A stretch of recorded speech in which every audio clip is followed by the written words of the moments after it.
So there's renewed concern that the Yellowstone caldera is about to blow, and I get a little perturbed at some of the headlines on this because, and I'll read one to you because when I see these headlines, it's like, are these journalists complete morons? They don't know how to describe probability figures correctly. So here's here's the headline, and this is from the Express in the UK. Yellowstone about to blow? Scientists warning over supervolcano that could kill millions. That's the headline. And here's the subhead, which makes no sense. Here it is. Scientists have warned the world is in volcano season, and there is up to a 10% chance of an eruption soon killing millions of people and devastating the planet. Well, a 10% chance of an eruption soon?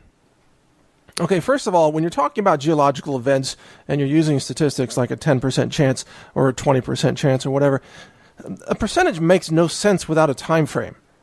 You can only have a percentage chance within a certain specific time frame.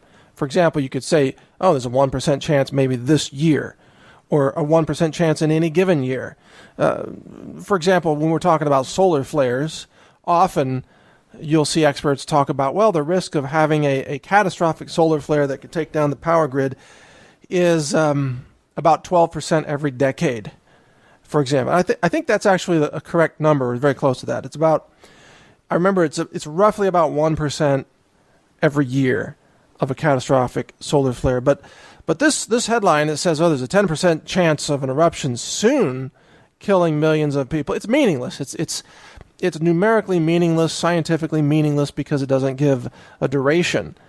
And this story is actually quite misleading because it says that this Yellowstone National Park poses a threat to the Earth, which is true, but it says then there are few real contingency plans in place to deal with the ticking time bomb, which they conclude, and this is a quote from the Express, which they conclude is likely to go off within the next 80 years.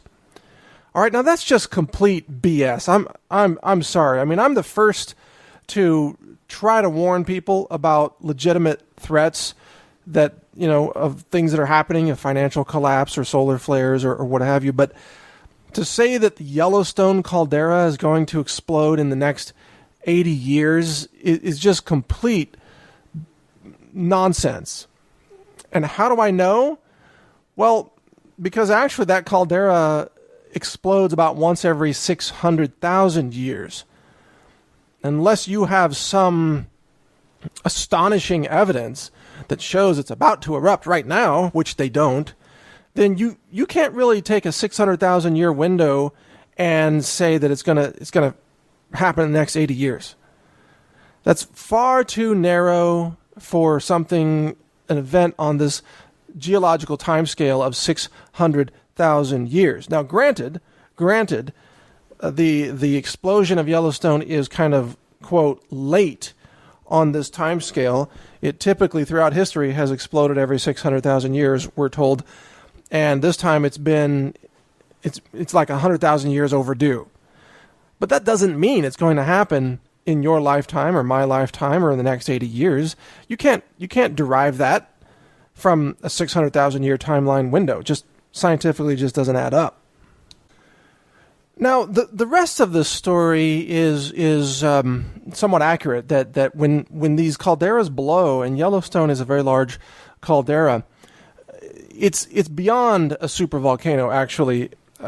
I've toured Yellowstone quite extensively, and I've looked at the geological science underneath Yellowstone, and it's quite fascinating, actually. It's not a volcano. It's a caldera that has an accelerated explosive effect when it starts to rupture.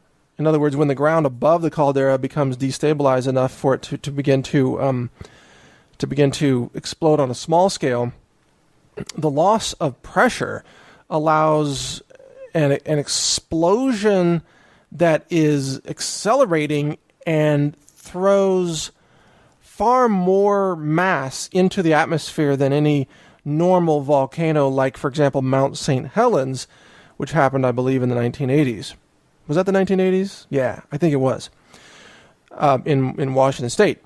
So Yellowstone is a very, very large sort of super volcano.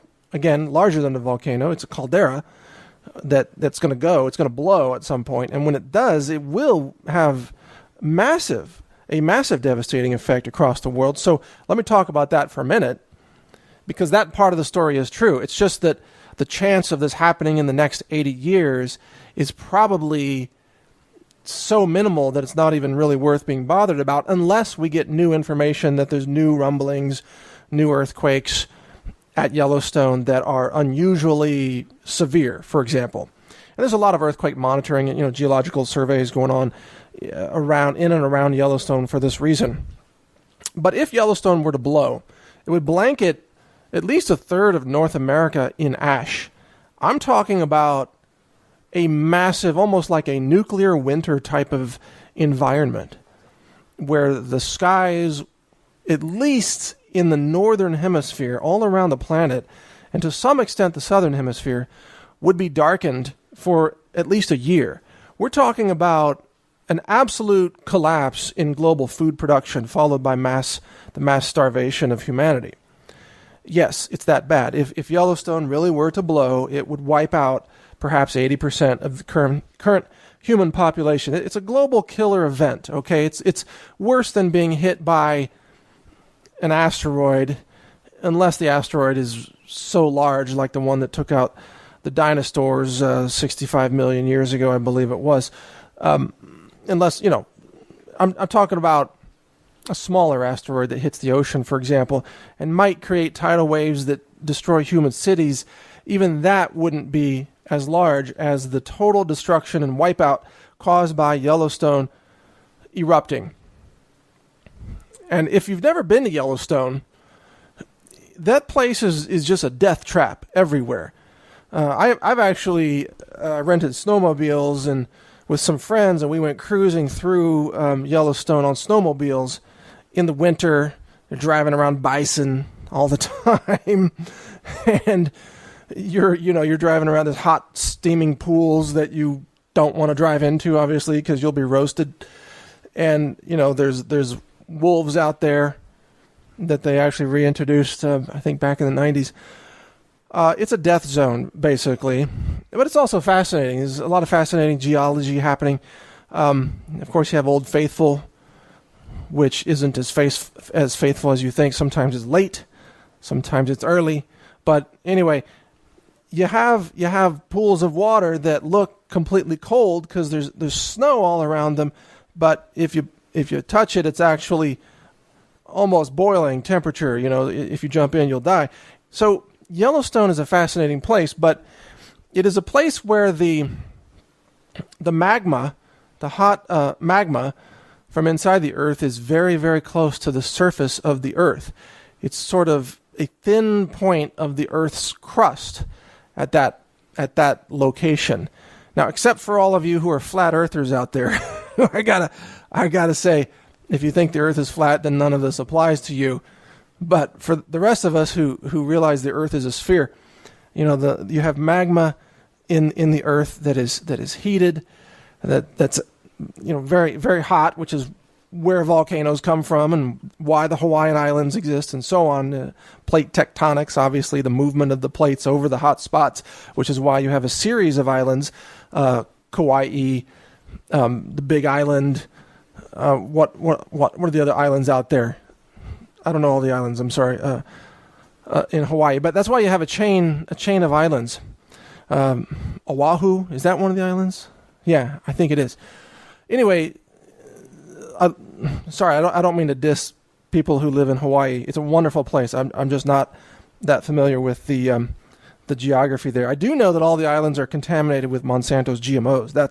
That's one thing I do know about Hawaii, especially the Big Island.